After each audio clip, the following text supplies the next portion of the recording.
Les nouvelles puisées à la source sûre pour étancher votre soif d'information. Mesdames et messieurs, vous êtes les bienvenus dans cette édition qui sera ce soir essentiellement consacrée à l'actualité nationale, vous le savez, fortement marquée par la grande croisade que le président capitaine Moussa Dadis Camara, homme de foi et de conviction engagé pour une Guinée meilleure, a enclenché depuis un certain temps contre les narcotrafiquants et le crime organisé en Guinée. Mais avant, je vous convie ce soir à suivre tout d'abord ce acte du CNDD présenté par le capitaine Mandiou Diobate. Il est le directeur du bureau de presse à la présidence de la République.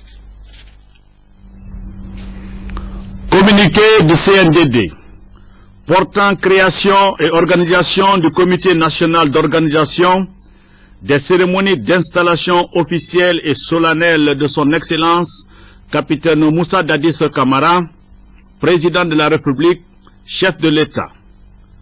Suite à l'installation solennelle du secrétaire permanent du Conseil national pour la démocratie et le développement CNDD, le mardi 17 février 2009 au Palais du Peuple à Conakry, et en application des pertinentes recommandations du rapport synthèse des commissions du CNDD, remis au chef de l'État, le capitaine Moussa Dadis Camara, le samedi 14 février 2009 au camp Alpha Yaya Diallo, siège du CNDD, il est créé un comité national d'organisation des cérémonies d'installation officielle et solennelle de son Excellence capitaine Moussa Dadis Camara dans ses fonctions de président de la République, chef de l'État.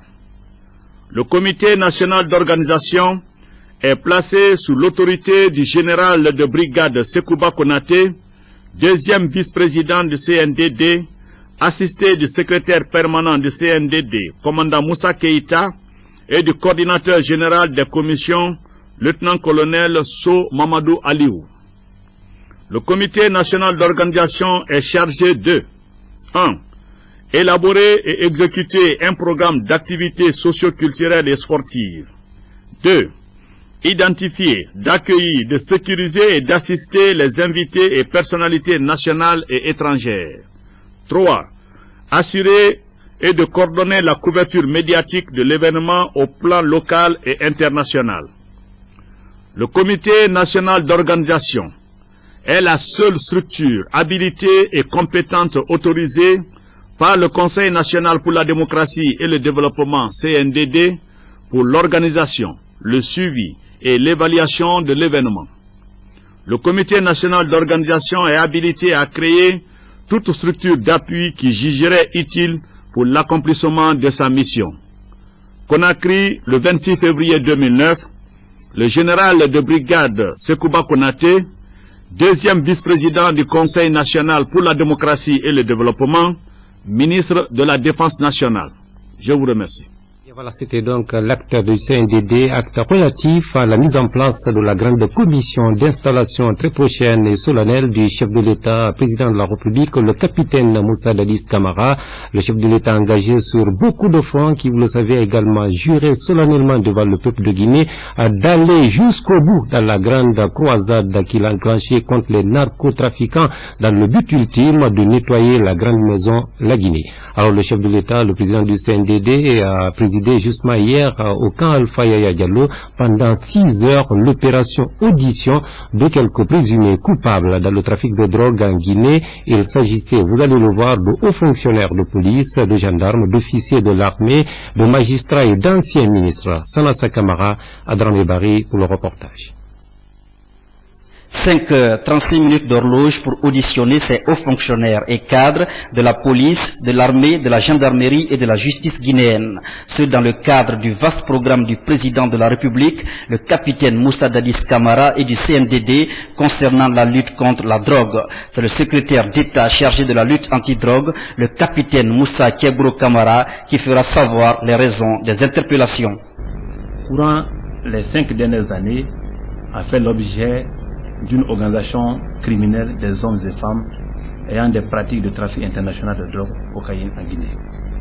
À ce stade de notre enquête, les hauts cadres de la police suspectés pour avoir facilité ou participé à cette organisation ont été invités et entendus par notre commission, dont les premiers résultats se présentent comme suit. Grand A. Participation à l'organisation locale. Capitaine Ousmane Conté, OC. 2. Mohamed Victor Traoré, commissaire de police. 3. Hadj Bakatenit Mara, commissaire de police. 4.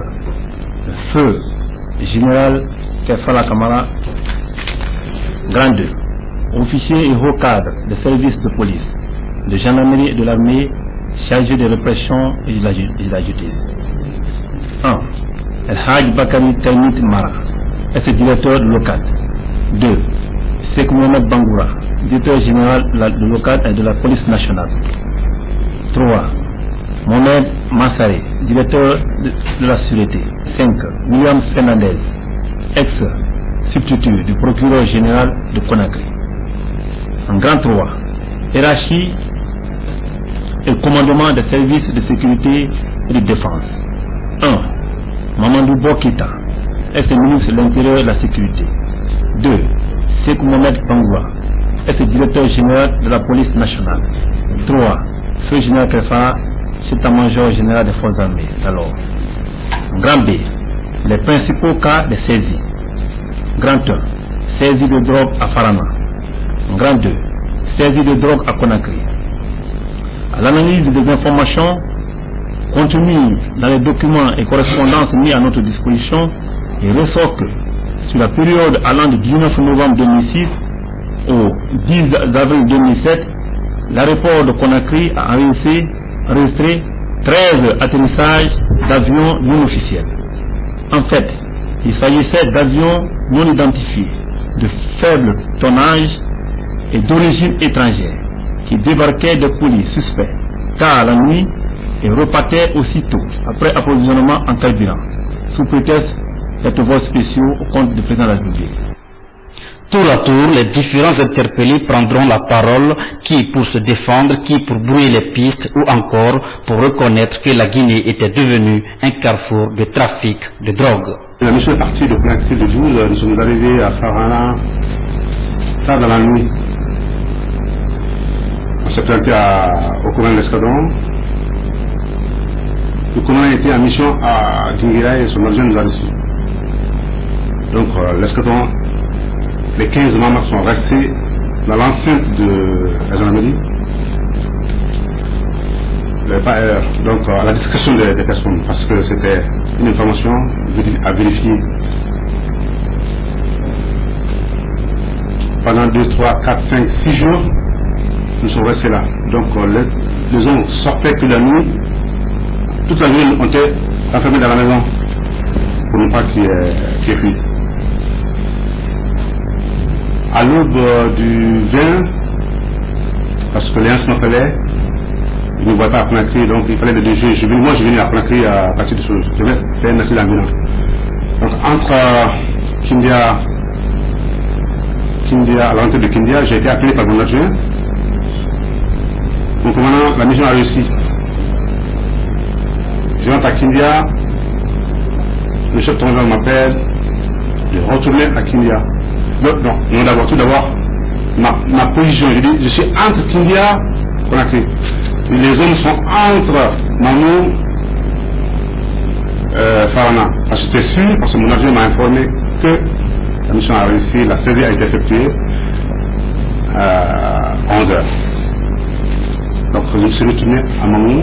Sur instruction de l'autorité, à rendre compte au directeur chargé de la service de renseignement de la présidence. Le général Kefala, à l'époque chef d'état-major général des armées, m'appelait pour dire sous les instructions de la haute autorité d'intercepter un colis. Le général m'informa de l'instruction de la haute autorité et que la direction des investigations n'est que à la disposition que de la présidence. Donc, je ne pouvais que m'exécuter. Je n'ai toujours fait que suivre les ordres. Je suis allé récupérer les colis. Je les ai conduits au quartier général. Je me suis présenté au général avec un très bon garde-à-vous. Je me suis replié. La saisie de la drogue m'a trouvé à Paris. Mais c'est le même soir que je suis arrivé. J'accompagnais mon directeur général. À l'aéroport, son adjoint et mon adjoint nous attendaient. Ils nous ont rendu compte. À Lyon, voilà. De la saisie de 345 kg de drogue. Ici? Oui, 345 kg de drogue. J'avais trouvé effectivement des Sud-Américains. C'est moi qui ai poussé les investigations après. Remonter la source et constater que la saisie a été effectuée à bord d'un camion à double fond qui était lui-même dans un garage, même poussiéreux maintenant, poussiéreux. J'ai exigé qu'on envoie le camion à la police. On a été prendre le camion, on l'a mis. J'ai eu des bribes d'informations selon lesquelles il y avait plus de 345 kilos saisis, mais tout n'est pas venu.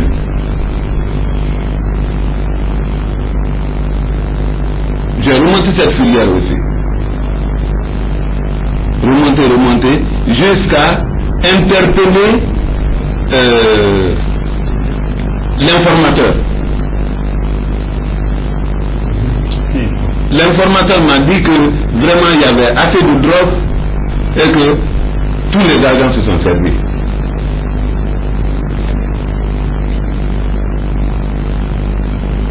J'ai poursuivi cette enquête et effectivement les agents avaient été débordés. Je suis officier de police judiciaire, je suis responsable de mon dossier.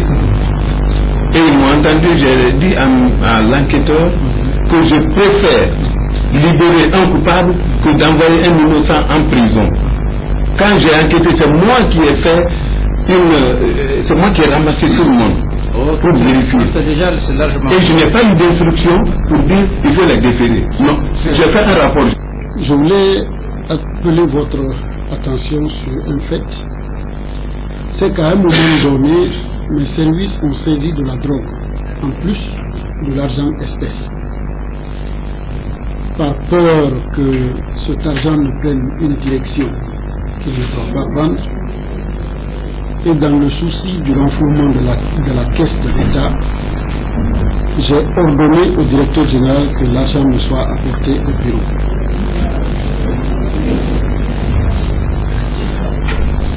C'est une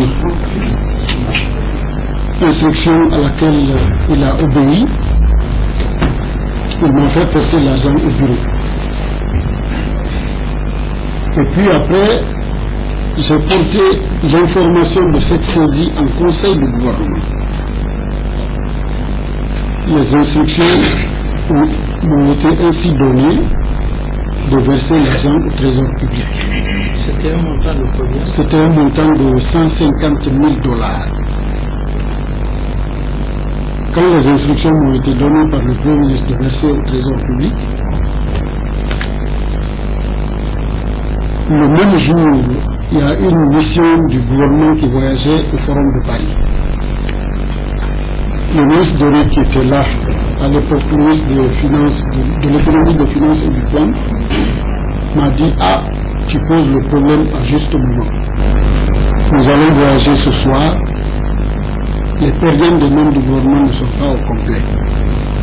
Je vais vous demander alors, avant le versement demain, de me passer 10 000 $ pour que je complète ces périodes. Je dis: il n'y a pas de problème.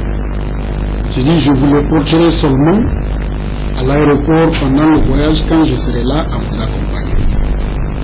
Alors à l'aéroport, je l'ai remis moi-même à M. Ousmane Doré, ministre de l'économie, des finances et du plan de l'époque. Je lui avais exigé de me donner un reçu Il m'a dit non, bon, tiens-toi tranquille.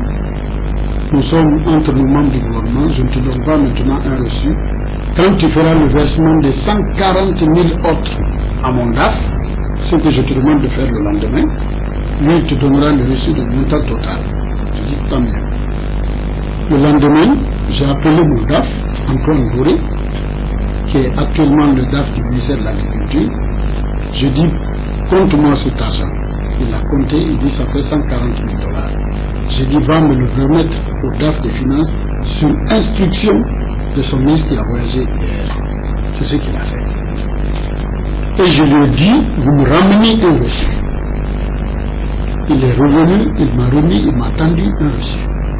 J'étais à Lyon avec M. Termite. Le jour que nous sommes arrivés à l'aéroport de Conakry, nous avons ensemble été informés par son adjoint de l'époque. À l'aéroport. Et à l'aéroport, j'ai dit à M. Termite et à M. Zakaria de prendre les mesures appropriées. Monsieur le ministre, je ne peux pas en dire plus. Et à mon humble avis, tous ceux qui sont mêlés à ça ont été interpellés. Tous ceux contre lesquels il y a des charges par rapport à ça ont été interpellés. Mais si, pour moi, franchement, s'il n'y a pas eu de personnes interpellées par rapport à ça, je pense qu'ils ne sont pas mêlés. Mais je n'ai rien à leur apprendre par rapport à ça. C'est un camion à double fond, je sais, qui a été trimballé là-bas, et pour lequel d'ailleurs, j'ai fait appeler la RTG, et il y a même les gens de l'ambassade des États-Unis qui étaient venus prendre plusieurs images, tout ça. Et puis voilà, il y a beaucoup de choses qui ont été faites. Maintenant, la conduite procédurale revient à l'OPJ, M. Termite Mara, d'en décider et il rend compte au parquet. L'affaire du trafic et de l'abus illicite des drogues était devenu un phénomène préoccupant pour la Guinée. Ne pas le reconnaître, ce serait une faute grave. Et je dois dire que il y a des phénomènes sociaux qui prennent de l'ampleur par le manque de volonté politique. Aujourd'hui,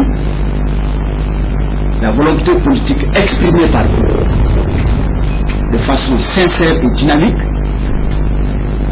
fait que cette volonté est devenue l'arme la plus redoutable par rapport à toutes les armes qu'on aurait pu mettre à toutes les frontières. C'est un des fils du président défunt qui a mis la pression sur moi. Voilà pourquoi j'ai rendu ces décisions. Mais ce n'était pas sur moi qu'il a fait pression. Il a fait pression sur mon ministre, le ministre Bachir Touré, qui m'a appelé pour me dire « Fernandez, qu'est-ce que tu veux? Est-ce que tu veux qu'on me tue ?» Ansou Conté est venu à mon bureau avec une équipe de bérets rouges plus forte que celle qui allait m'arrêter. Ils étaient là, il fallait que je fasse ce que... Généralement, on reproche toute la justice d'être laxiste, d'être lente dans les procédures. Mais le dossier là, je l'ai jugé en l'espace de 2 semaines. Un mois, c'était fini et c'était 2 dossiers importants de drogue. Un c'était Adi, et puis... Non, un dossier de drogue et puis un autre dossier de détention illégale d'armes de guerre, faux, usage de faux. Dans le premier dossier de drogue, il est venu pour me dire que celui-là, son père l'attend, il faut qu'on lui... Je dis non, je ne suis pas... Il est même venu une fois me dire, avec des billets rouges, excellence, monsieur le président. Mais mon ministre personnellement m'a contacté, il m'a dit, règle-moi ces dossiers. Un jour, il était en conseil des ministres, il m'a dit, tu organises cette audience, avant la fin du conseil des ministres, il faut que tu me fasses un compte rendu. C'est ainsi qu'on a jugé le dossier. Tout le tribunal était plein de billets rouges. Les gens qu'on a pris avec des armes de guerre, avec des faux passeports, c'était des étrangers. Les armes de guerre qu'ils avaient, on a entendu des bérets rouges qui nous ont dit, les armes là c'est pour nous. C'est nous qui les gardons. Qu'est-ce qu'on va faire? On va les retirer pour détention d'armes illégales de guerre. Ceux qui ont, seuls les propriétaires des armes disent c'est pour nous. Et ces dépositions-là sont avec moi au tribunal. Les faux passeports que les étrangers avaient étaient établis par qui? Par les services de police. Le chef de l'État, commandant en chef des forces armées, s'est dit engagé d'aller jusqu'au bout de la bataille enclenchée contre les narcotrafiquants et leurs complices. Je conduirai cette mission devant la communauté internationale, devant la communauté nationale. Je suis militaire, Je suis rentré dans l'armée pour défendre la nation. Je suis rentré dans l'armée, c'est pas pour tromper le peuple. Je suis en train de faire une histoire avec laquelle la jeunesse, la nouvelle génération va continuer mes œuvres comme nous sommes en train de le faire. Comme on le voit, après ces auditions, il revient à la justice de faire son travail afin de situer les responsabilités. À propos justement de ces auditions, mesdames et messieurs, il faut dire que le Conseil national pour la transition, le développement et la démocratie, CNDD, le gouvernement de transition, apporte un démenti catégorique aux informations diffusées par les médias concernant une éventuelle libération de certains barons du narcotrafic, récemment interpellés et provisoirement détenus au camp Alpha Yaya Diallo de Conakry. Le CNDD et le gouvernement réitèrent à cette occasion leur détermination sans faille et leur volonté patriotique dans la lutte sans merci contre ce fléau qui a trop longtemps compromis l'évolution harmonieuse de la République de Guinée. Le CNDD et le gouvernement informent l'opinion publique nationale et internationale que les enquêtes et les interpellations se poursuivent donc normalement, de même que la procédure de transfert des différents dossiers au niveau de la justice afin que le droit soit dit. Conakry, le 26 février 2009, Justin Morel Jr., il est le ministre de l'Information et de la Culture, porte-parole du gouvernement. Juste, il faut le préciser également, après la fin de l'édition de 20h30 que vous suivez, mesdames et messieurs, vous aurez droit à la quintessence de ces auditions au camp Alpha Yaya Diallo, hier sous l'autorité même du chef de l'État, le capitaine Moussa Dadis Camara. On reste dans le siège de l'armée pour faire état, vous allez le voir, de cette bavure commise par un officier subalterne de l'armée de mer qui a voulu attenter à la vie de ses supérieurs hiérarchiques pour problème de grade. Informé de l'acte et des dégâts commis hier, le ministre de la Défense nationale est allé rapidement aux nouvelles ce matin. On suit ce reportage du lieutenant Mohamed Kassé. Il s'agit du sous-lieutenant Makangoulare de la classe 90, numéro matricule 18394G de l'état-major de l'armée de mer. Il est arrivé hier dans les environs de 16 heures à l'état-major de l'armée de mer, fortement armé et déterminé à affronter la hiérarchie militaire de son état-major. Les officiers de la protection, le sous-lieutenant Alphonse Bangoura et le sous-lieutenant Gabriel Banomara expliquent les circonstances de l'événement. C'était hier vers les 16 heures. Nous avons, comment dirais-je, reçu la visite du sous-lieutenant Makan. Il voulait voir le chef d'état-major en personne. Comme il était muni d'une arme de guerre, il avait fait signifier que l'arme ne rentrait pas dans le bureau du chef, de monsieur le chef d'état-major de la marine. C'est quelque chose qui est interdit. Et il n'a pas voulu comprendre, il a voulu forcer un peu, comme nous aussi, nous avons reçu la formation de camp, on l'a un peu repoussé jusque dehors. En ce moment, il a braqué l'arme sur mon ami. Si ce dernier ne quittait pas, il allait tirer sur lui. Donc mon ami, quand même, quelque part, il a été un peu diplomate. Il s'est retiré. C'est ainsi, il a commencé à arroser quand même les voitures des chefs, la voiture du chef d'état-major de la marine, son adjoint. Ainsi, il s'est tourné vers le bureau du SEMAM adjoint, il a arrosé la fenêtre. On a vu un sous-lieutenant Makangoulare qui nous a trouvés. Dès qu'on l'a aperçu, bon, moi et mon ami, le sous-lieutenant Alphonse, m'a dit, dis donc, il y a un monsieur qui vient avec l'arme. Le lieutenant est rentré, il était armé. Bon, on a dit, monsieur, s'il vous plaît, donnez-nous les armes. On ne peut pas rentrer chez le chef d'état-major avec les armes. Bon, automatiquement, il a dit, oh, ok, d'accord, c'est pas un problème. Il est sorti au salon. Après, il est parti à dehors, il a commencé à tirer. Il a tiré sur les véhicules. Ce temps-là, mon ami est venu à l'intérieur ici pour prendre son arme. Moi, je suis sorti derrière lui. J'étais avec mon PA. Comme lui, il était avec un PA Maka, 2 boîtes arrière, avec un PA. Je ne pouvais pas me riposter sur lui avec mon PA. Si je faisais ça, il allait m'abattre. Je suis venu à quelques 15 cm de lui. Il a mis l'arme sur ma poitrine. J'ai fait les deux bras. Alors je dis, monsieur, s'il vous plaît, si vous faites ça, c'est grave pour vous, frère. Laissez tomber ça. Bon, je voulais me plonger sur lui. Comme la moto était garée, j'ai regardé, j'ai calculé, j'ai dit, si je fais ça, déjà, sa main est sur la détente. Il va m'abattre. Bon, il dit, quitte devant moi, bonne malinquine, bonnement, si on dit faciès. J'ai vu ses yeux, vraiment, c'était grave. J'ai fait un pas. Il a tiré sur la véhicule qui est à côté de moi, le véhicule du chef d'état-major. Après, il est parti à la fenêtre de l'adjoint. Il a tiré là-bas aussi. Après ça, il a monté sur son moto. Il a démarré, il est parti. Le chef d'état-major de l'armée de mer, lieutenant-colonel Mohamed Kamara, parle de la situation de cet officier révolté. Qu'est-ce qui est à la base de tout ça?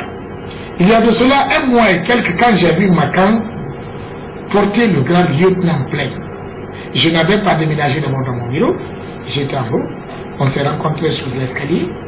Je lui ai demandé, Makan, il dit non frère, je suis venu, le président de me dit de me battre le grand lieutenant.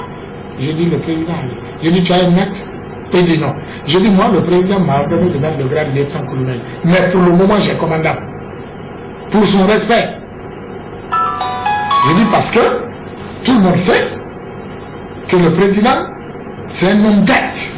C'est pas un homme de parole. Ce qu'il dit, il le fait. Je lui ai dit ça. Ce jour, on ne s'est pas entendu. Il dit, d'accord, je vais aller chercher l'acte. Il a disparu. C'est hier maintenant. Dès qu'il a quitté ce jour, j'ai appelé le SEMGA pour lui dire, je suis très désolé, j'ai bien de mes éléments ici. Porter le grand lieutenant plein, soi-disant qu'il a été ordonné par l'autorité. Le SEMGA me dit où il est. Je dis, il est parti, il sert jusqu'à Denti. Il dit, bon, attends qu'on demande à l'autorité si c'est effectif ou pas. Il dit, après tu viens me voir. Je suis parti rencontrer mon chef, le SEMGA. On est parti devant le ministre de la Défense, qui nous a ordonné que si on le rencontre, d'enlever le galon immédiatement, s'il n'y a pas d'acte, et de ne plus lui donner l'occasion. Parce que son galon là a failli nous créer des problèmes dans les rangs ici. Le premier jour qu'il les a portés, alors que lui vient de passer au grade supérieur, ses amis ont commencé à murmurer dans les rangs. De son côté, le chef d'état-major de la gendarmerie nationale, le commandant Ibrahima Baldé, revient sur le constat de l'acte criminel du sous-lieutenant Makan Oulari. Aux citoyens informés, j'ai aussi été saisi par le chef d'état-major général des armées sur le même sujet. Pendant ce temps, j'ai cherché à faire automatiquement un déploiement de l'escadron le plus proche de la gendarmerie mobile 6 à Kaloum pour, n'est-ce pas, entamer les enquêtes. Je suis pratiquement arrivé au même moment que l'escadron. Nous avons fait les premières constatations policières.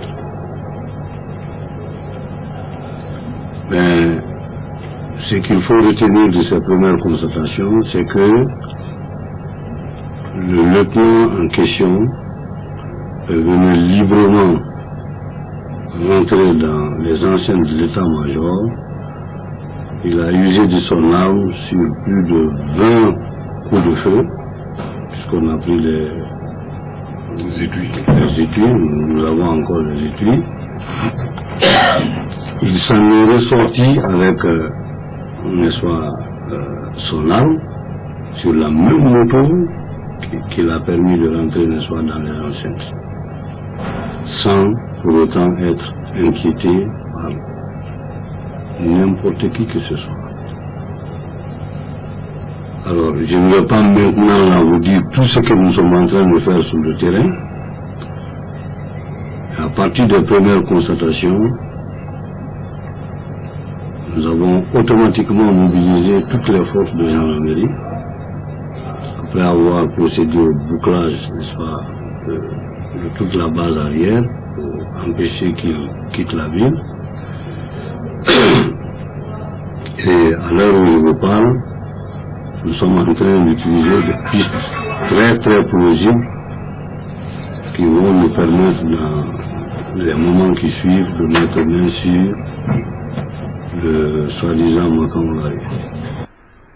En tout cas, le CNDD est déterminé à renforcer la discipline et la transparence au sein des forces armées guinéennes.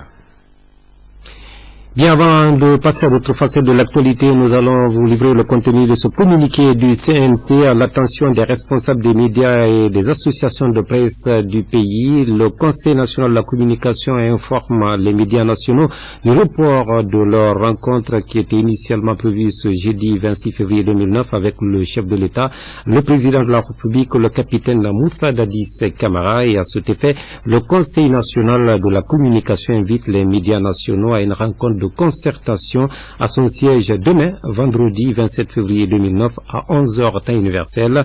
Le CNC remercie d'avance les journalistes pour leur disponibilité à exercer leur profession dans le respect de l'éthique et de la déontologie. Le président du CNDD, pour sa part, tient à rassurer les médias nationaux de l'importance qu'il accorde aux rencontres périodiques avec eux en tant qu'acteurs de la vie nationale. Conakry le 25 février 2009 pour le Conseil national de la communication, son président Jean-Raymond Souma.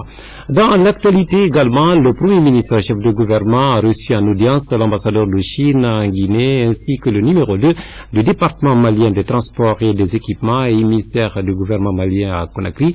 Le diplomate chinois a profité de l'aubaine pour évoquer le dossier de la coopération énergétique que Pékin envisage de soutenir fortement dans notre pays. Synthèse de deux audiences, Hadi Kamara Kabasouma. Le Premier ministre Kabinet Koumara s'est entretenu hier mercredi avec le secrétaire général du ministère de l'Équipement et des Transports de la République du Mali. L'entrevue a porté sur l'organisation à Bamako du 12 au 15 mars prochain, le premier salon international des transports d'Afrique de l'Ouest.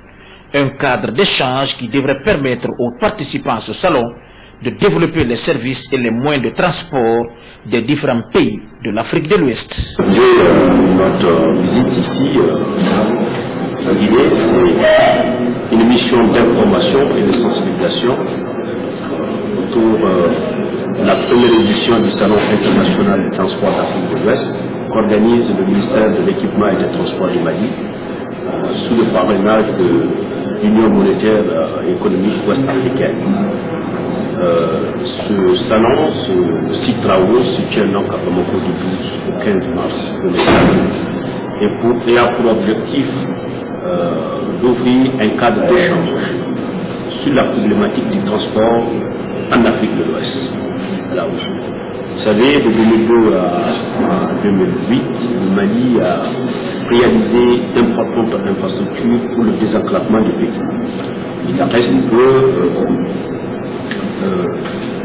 Il reste qu'il faut aujourd'hui, dans le domaine de la facilitation des transports, instaurer un cadre d'échange entre les administrations de transport, mais également entre les professionnels du transport. Donc, ce salon a été donc initié pour permettre à l'ensemble des pays de la sous-région ouest-africaine d'échanger sur la problématique du transport. Je pense que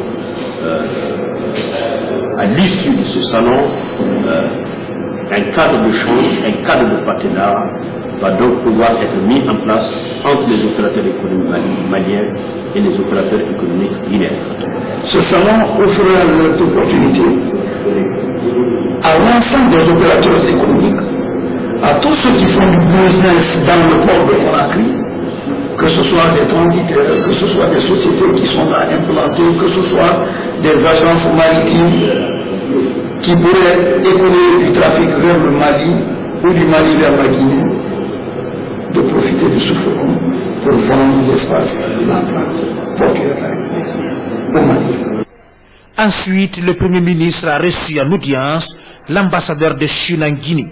Il s'agissait d'évoquer des sujets liés à la promotion du système énergétique en Guinée à travers la construction des barrages hydroélectriques. Le Premier ministre a parlé spécialement du déficit en énergie. Effectivement, entre la Chine et la Guinée, nous avons un projet de coopération en énergie. C'est la centrale thermique à Manéa.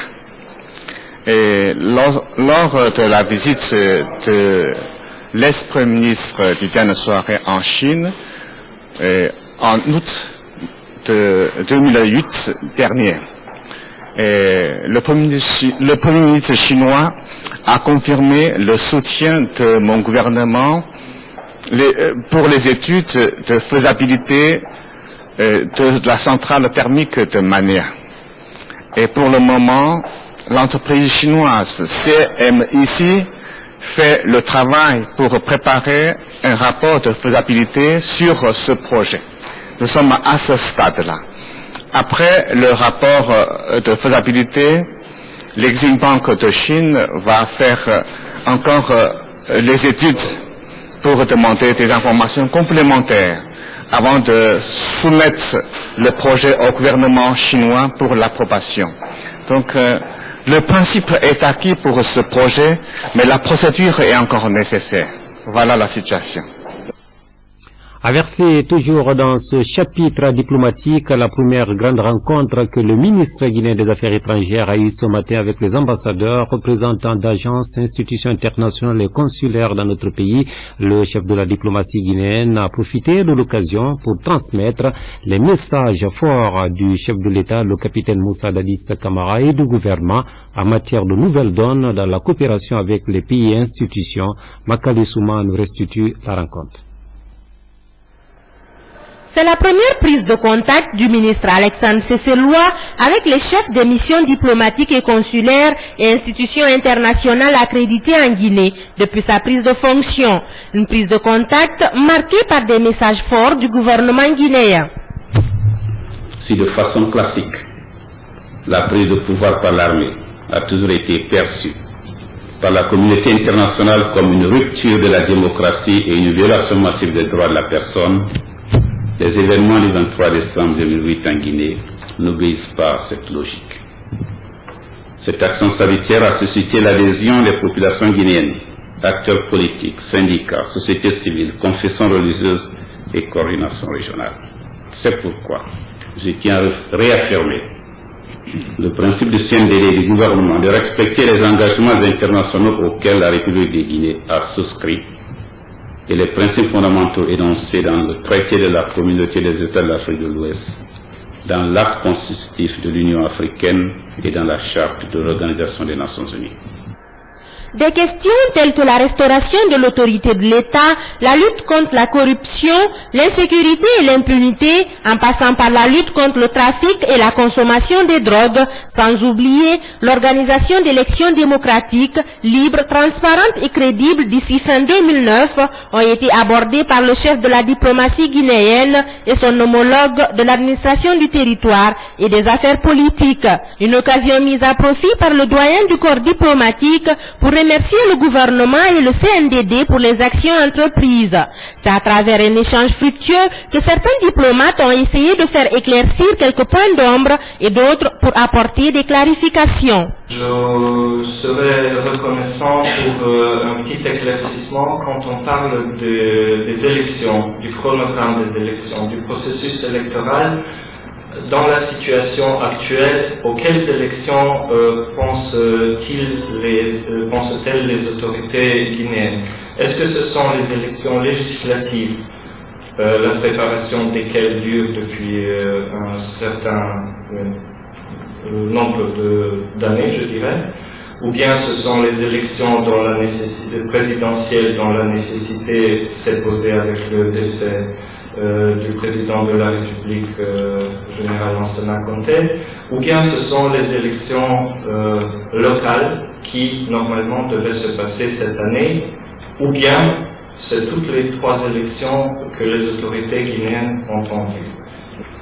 Dans votre discours, vous avez mentionné que la communauté internationale a aperçu le coup d'État du 23 décembre 2008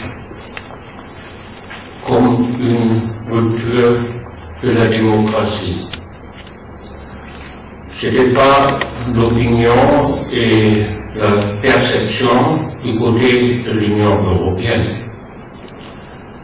Et je voudrais rappeler ce que le chef de la délégation de l'Union européenne dans le groupe de contact, l'ambassadeur Haroat a dit à cette occasion. Il a rappelé la déclaration de l'Union européenne du 31 décembre 2008. L'Union européenne souhaite aider la Guinée à se reconstruire. Et la signification de cette phrase était vers une démocratie. On pourrait imaginer des élections d'abord alternatives, c'est-à-dire législatives avant, et ensuite les présidentielles. Ou élections cumulatives qui pourraient donc nous amener à organiser les législatives avec le premier tour des présidentielles. De toutes les façons, je crois que, pour être très précis, le forum est constitué pour cela. Et ce forum va donc être le cadre idéal de discussion qui va nous permettre de dégager de manière consensuelle le chronogramme ou la méthodologie acceptable pour tous. Le ministre des Affaires étrangères et des Guinéens de l'étranger a déjà effectué des missions dans certains pays de la sous-région, à Addis Abeba et à Paris. Le but de ces missions était de fournir des explications sur le contexte de la prise du pouvoir par les forces armées guinéennes et sur les objectifs du CNDD dans le cadre de la transition. Cette rencontre avec les chefs des missions diplomatiques et consulaires est donc une suite logique de l'invite lancé par le ministre Alexandre Cesselois vers les partenaires de la Guinée pour un soutien sans faille au processus de démocratisation du pays. À présent, un tour rapide dans le pays profond, nous parlons déplacement et le ministre de l'Enseignement supérieur et celui de la Culture qui ont visité tout d'abord ce matin l'Institut supérieur des arts de Dubreka. Dr Alpha Kabiné Camara et Justin Morel Junior étaient partis voir la situation qui prévaut actuellement dans ce temple de la création artistique et culturelle du pays. Grand accueil de la part des étudiants et de l'encadrement sur le pas des officiels. Sanasi Keta signe le reportage.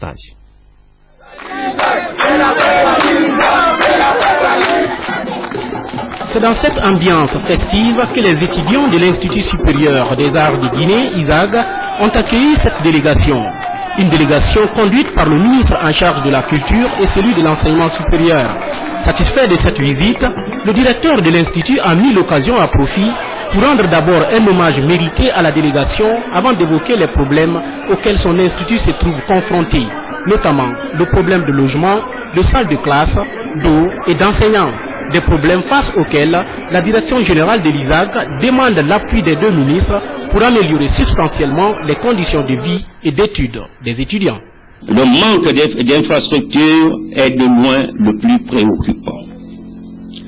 En effet, l'ISAG possède aujourd'hui, en guise de patrimoine propre, 6 salles de classe d'une capacité maximale de 100 étudiants pour abriter ses cours. Pour renforcer ses infrastructures pédagogiques, l'ISAG a bénéficié du soutien magnanime du ministère en charge de l'enseignement préuniversitaire qui nous a prêté un bâtiment de 3 classes situées au quartier Pékin. Les deux ministres ont exprimé leur soutien aux étudiants de cette institution d'enseignement supérieur de Dubreka. Justin Morel Junior et Dr Alpha Kabiné Camara ont promis de faire face aux difficultés de l'Institut. Pour que vous réussissiez, il était important que nos deux ministères conjuguent leurs efforts, qu'ils évoluent en synergie pour préparer avec vous des lendemains qui chantent. Nous avions donc décidé, avec l'accord du gouvernement, de venir voir ce qui se passe ici, afin qu'ensemble, avec la direction, avec les étudiants, nous puissions mieux vous faire connaître, mieux vous faire apprécier, pour mieux vous donner des possibilités d'être employés plus tard. Je tiens également à remercier et à encourager tous les partenaires étrangers qui déploie tous les jours des efforts pour que cette école soit un modèle en Afrique et dans le monde. Créé en 2003, l'Institut supérieur des arts de Guinée regorge de nos jours un effectif considérable de 2686 étudiants, avec des départements beaux-arts, musique et musicologie, art dramatique, cinéma audiovisuel. L'Institut a déjà sélectionné une vingtaine d'étudiants issus de la première promotion 2008 pour préparer la relève des formateurs expatriés. La grande ambiance donc à l'Institut de Dubéka. On reste toujours dans ce pays profond pour dire que le ministre de l'Administration du Territoire et des Affaires Politiques était lui aussi récemment en Zérékoré où il a présidé l'opération d'évaluation de la révision des listes électorales ainsi que surtout la relance de l'enregistrement des électeurs. C'était l'une des toutes premières sorties sur le terrain du nouveau ministre de l'Administration du Territoire, le docteur Frédéric Collier, lancé Koulibaly pour le temps fort de l'événement. Les opérations d'enregistrement des électeurs en prélude aux prochaines consultations législatives rencontrent des problèmes. Manque ou rupture de consommables, démobilisation des opérateurs de saisie, faute de paiement d'arriérés de primes et manque de moyens de transport de matériel constituent entre autres problèmes qui ont joué sur l'évolution des opérations d'enregistrement. Les opérations d'enrôlement ont été passées dans des conditions très difficiles parce que depuis le 11 octobre, on était ici, sur le terrain. Seulement, on a commencé les activités le 5 novembre. Donc, les retards là sont liés non seulement au manque de matériel. Au départ, on n'avait pas les matériels l'encre, les papiers rames et le carburant. Et les opérateurs de saisie, c'est-à-dire les techniciens aussi chargés de faire l'opération, étaient abandonnés à eux-mêmes parce qu'on n'avait pas de prise en charge. Alors que lorsqu'on venait avec le contrat qu'on a signé avec le PNUD, ils nous ont promis de faire la prise en charge sur place. Dans le but de respecter l'engagement du Conseil national pour la démocratie et le développement quant au respect du retour à une vie constitutionnelle normale, gage certain de la démocratie, le gouvernement guinéen, grâce à l'appui des partenaires au développement, a initié une série d'ateliers dans les régions administratives du pays. Le ministre de l'Administration du Territoire et des Affaires Politiques a procédé au lancement du dit atelier en Zérékoré. Cet atelier de 3 jours qui a regroupé les préfets, sous-préfets, maires de communes, présidents de la CRD, superviseurs et maintenanciers de la région visait à familiariser les participants avec la nouvelle stratégie d'enregistrement des électeurs. La présence des partenaires du PNUD et de la CEDEAO est le signe de la volonté de ces institutions à accompagner la Guinée dans le processus. Les autorités de Zérékoré sont déterminées à s'impliquer dans la réussite du dit processus. La rupture des consommables au niveau des CARL, les commissions administratives de révision des listes électorales, certains de nos quartiers, de nos chefs de quartier, se sont impliqués personnellement dans l'achat de carburant afin que le processus ne puisse pas s'arrêter. Pour mieux s'imprégner de l'évolution des opérations, le ministre de l'Administration du Territoire et des Affaires Politiques a visité quelques commissions administratives de révision des listes électorales de la commune de Zérékoré, où il a échangé avec les opérateurs de saisie et superviseurs. Une occasion que saisira Dr Frédéric Collier pour annoncer la mise à disposition des fonds pour le paiement des arriérés de primes. Ma première démarche a été de contacter M. le chef de l'État pour lui faire savoir les préoccupations qui étaient au niveau donc de ces opérations de saisie-là, les difficultés auxquelles vous étiez confrontés. Il a donc pris le problème à bras le corps et il a débloqué les fonds nécessaires au paiement des arriérés. La tenue de cette série d'ateliers est l'expression de la volonté du CNDD et du gouvernement à respecter son engagement face à la communauté internationale. En quittant Zérékoré par la présence santé avec la publication des résultats de l'enquête sentinelle nationale sur le sida et la syphilis en Guinée, une enquête appuyée par la GTZ allemande et la Banque mondiale en partenariat avec le CNLS qui aura permis de situer davantage le taux réel de prévalence du sida et de la syphilis dans notre pays. Mohamed Lamine Solano, le reportage. Une enquête du VIH-Sida et de la syphilis, on ne pouvait espérer mieux pour riposter contre ces maladies. Le sida notamment devenu un véritable obstacle au développement de l'Afrique. L'espoir d'une victoire contre la pandémie est permis. Cette enquête atteste que la conjugaison des énergies est un véritable atout dans la lutte contre les IST, VIH, SIDA. Une lutte loin d'être gagnée. En Guinée, le constat est peu reluisant. Les femmes constituent la couche la plus vulnérable, les intellectuels sont les plus touchés. Un diagnostic a donné des vertiges, même si du côté des professionnels de la santé, on tente plutôt de rassurer. D'une manière générale, la tendance évolutive, elle est réellement régressive, à l'exception de Conakry, où il y a une évolution entre 2004 et 2008. Sinon, toutes les régions ont vu quand même leur taux de séroprévalence chuter en décrescendo. Cette enquête nationale avait pour cible les femmes enceintes. Plus de 7600 ont été enquêtées. Un échantillonnage dont les résultats prouvent à suffisance que la lutte contre le sida n'est pas encore gagnée. Il faut une tactique et le colonel ministre de la Santé ne manque pas d'inspiration. Dans cette épreuve, nous avons besoin de partenaires au développement, mais également de toutes les compétences nationales. C'est à cette seule condition que nous pouvons inverser significativement la tendance évolutive du VIH-Sida dans notre pays.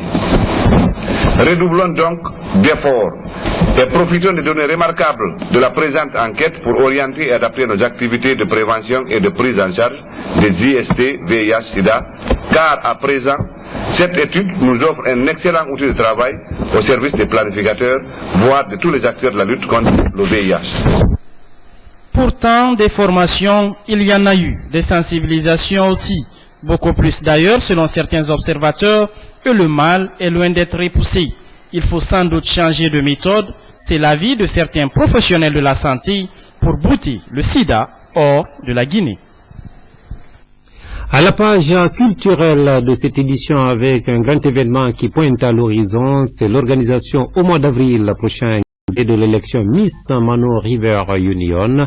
En prélude à l'événement, les organisateurs ont animé une conférence de presse à laquelle était d'ailleurs conviée Miss Guinée France, mademoiselle Diallo Mariam, en séjour ici dans notre pays. Mangafodé Touré, témoin de l'événement. 3 sujets étaient à l'ordre du jour de cette rencontre. L'élection Miss University, le concours de la plus belle étudiante de Guinée, le séjour de la Miss Guinée France 2009 et l'organisation prochaine de l'élection Miss Mano River Union en Guinée. Des sujets autour desquels les organisateurs ont donné d'amples informations pour éclairer la lanterne des journalistes. Il ne faut pas simplement être belle. C'est un concours c'est un événement qui consiste à valoriser la beauté physique et intellectuelle de la jeune fille étudiante de Guinée. Donc il est ouvert, il est ouvert à toute jeune fille étudiante à la République de Guinée, que tu sois guinéenne d'origine ou pas. On a retenu dans un premier temps une vingtaine au premier tour. Donc tout le reste, il y avait de très très belles filles qui ont été éliminées parce qu'elles n'avaient pas la peau naturelle. Ça, c'est les critères physiques qui les éliminaient. Certaines n'avaient pas la peau naturelle parce qu'on lutte quelque part contre la dépigmentation. Donc, d'autres, c'était les cicatrices. Et une troisième catégorie, la taille. Il y a même des filles tatouées qui sont fait éliminer. Élue Miss Guinée France en 2009, Mariam Diallo est à son premier séjour au Bercail. Sa mission ou son rêve est de participer au développement de la Guinée. Pour elle, une belle fille est une fille scolarisée et bien éduquée. Moi, mon projet, c'était d'aider les enfants orphelins et handicapés à pouvoir se scolariser en Guinée. Parce que justement, l'éducation, pour moi, c'est la clé de la réussite.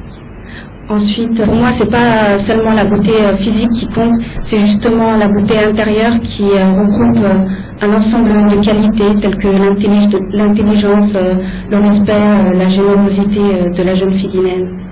À travers l'élection Miss Mano River Union prévue pour le mois d'avril prochain, ici même à Conakry, les organisateurs comptent apporter leur contribution à la culture de la paix dans l'espace Mano.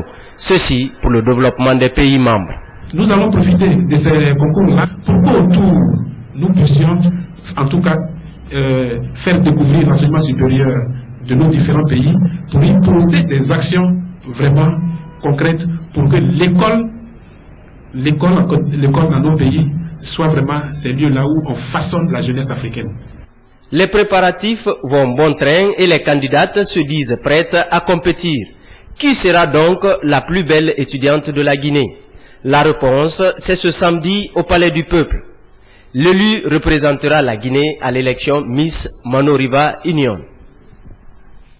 Avant d'aborder le dernier repère de cette édition, le contenu de ce communiqué du ministre du Travail, de la Représentative et de la Fonction publique qui invite les fonctionnaires recrutés sur concours session 2005 engagés et non encore immatriculés à se présenter au ministère du Travail, de la Représentative et de la Fonction publique le mardi 3 mars 2009 et le mercredi 4 mars à partir de 10h temps universel pour une mise à jour des immatriculations munies des pièces ci-après. Une copie de l'attestation d'admission au concours de recrutement session 2005, une copie de l'attestation d'engagement, la carte d'identité nationale. Le ministre, comptant sur la bonne volonté de chacun et de tous pour une présence physique effective, rappelle qu'aucune procuration n'est recevable. Le docteur Alpha Diallo, ministre du Travail, de la Représentative et de la Fonction publique.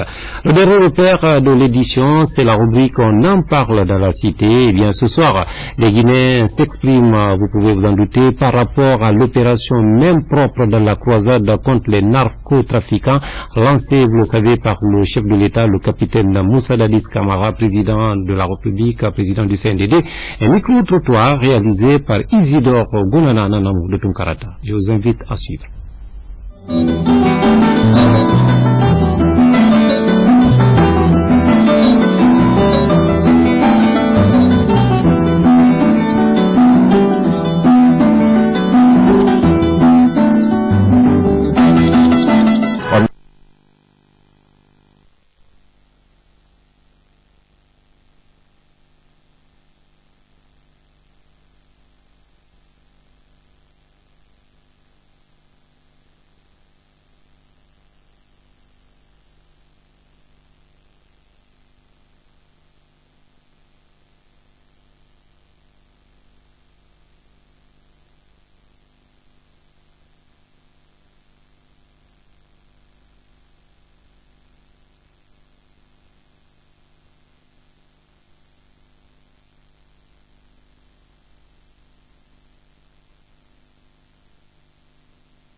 Et les Guinéens sont là, ils les supportent à 100%. Je suis très content, très ravi. Et je prie le Tout-Puissant Allah d'aider notre président, le capitaine Moussa Dadis et son équipe. Et que tous les Guinéens n'ont qu'à lui donner la chance de nettoyer cette maison. Le pays était complètement foutu. Donc, quiconque n'est pas avec le CNDD est anti-guinéen et anti-patriote. Moi, je soutiens vraiment à 100% le CNDD. Pourquoi? Parce que il y a beaucoup de jeunes qui sont devenus fous par l'effet de la drogue. Vraiment, je les soutiens. Mais l'affaire là, il y a beaucoup de pardon maintenant. Vraiment. Il faudrait qu'ils parviennent à maîtriser la situation. Il y a assez de pardon. Celui qui sort à la télé veut se faire pardonner par la population. Pendant que nos frères, nos mamans, nos frères, nos maris, parfois même des gens de proches, sont tous devenus fous par l'effet de la drogue. On doit bien savoir, puis on doit rechercher, on doit connaître à qui on doit prendre. Parce que la drogue n'est pas bonne. Vraiment, nous sommes ravis, nous sommes contents. Nous voulons demander pour Dieu, le bon Dieu, qu'il nous donne uniquement la force de lutter contre le banditisme. CNDD, on est derrière eux jusqu'à nouvel ordre. On ne demande pas 2 ans ou 1 an, 10 ans pour qu'il nettoie. On lui donne l'homo-économie et Gama, qu'il nettoie la Guinée. Dadis, monsieur, Excellence, Dadis, le président de la République, on est derrière lui, nuit et jour, toute la jeunesse de la Guinée. C'est une bonne chose pour toute la Guinée. Ce qu'ils sont en train de faire, lutter contre la vente illicite de drogue. Donc c'est bon. C'est bon, on les félicite, on les encourage. En ce qui concerne le trafic de la drogue, franchement, c'est une bonne chose qu'on approuve. Parce que la Guinée était devenue un carrefour de trafiquants. Ils font rentrer de la drogue, ils font sortir ils font du n'importe quoi avec ce problème de drogue. Donc le fait qu'on les arrête, il faudrait qu'on les poursuive, qu'on les emprisonne aussi. Qu'ils savent réellement ce qu'ils ont fait, que c'est pas raisonnable. En fait, la Guinée c'est un pays très riche, mais avec tous ces faux problèmes, regardez comment la population souffre. ina kan da ba fe ni ga wali nan fara ala ga su ga yare ma me wonna ga ki zo man na ba a fe bidin ga fe re won ga bolo nya to wonna kan na ba fe a ga fin non di nan na vraiment no man nan fal de CNDD ben mbare remercie très bien.